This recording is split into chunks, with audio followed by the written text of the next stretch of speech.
9h da noite, dia do quê?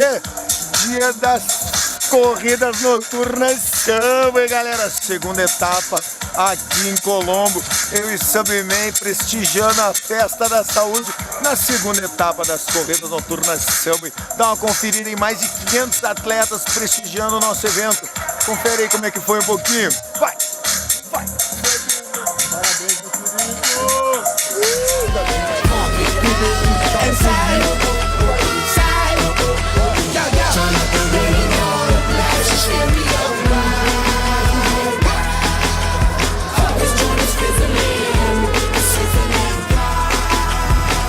Check this out right here. Do wanna hate on us, dude. Do wanna act on gut, but do get shut like Flavor Chuck. Chick say she ain't down, but chick backstage when we in town. She like men on drum. She wanna hit and run. Yeah, that's the speed. That's what we do. That's who we be. B-L-A-C-K-E-Y-A-D-D to the E, then the A to the S. When we play, you shake your ass. Shake it, girl. Make sure you don't break it, girl.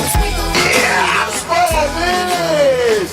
Segunda etapa das corridas noturnas Samba, galera, aqui em Colombo. Tá bonito ou tá? É a melhor pedida pro seu. É isso aí, galera. Chegando aqui com a galera que tá sempre conosco nas corridas Samba. Estamos aqui com o Guilherme.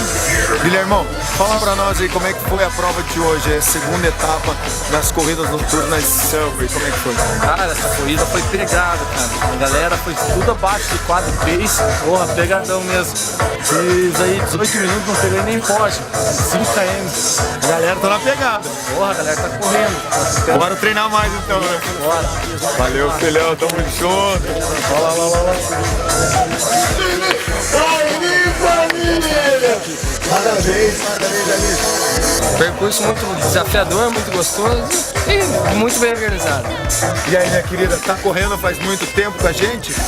Corro bastante. Respira. Curtiu a prova? Então bati, velho. É isso aí, parabéns, vencedora, guerreiros, turma de guerreiros aqui nas corridas noturnas Samba, galera, parabéns.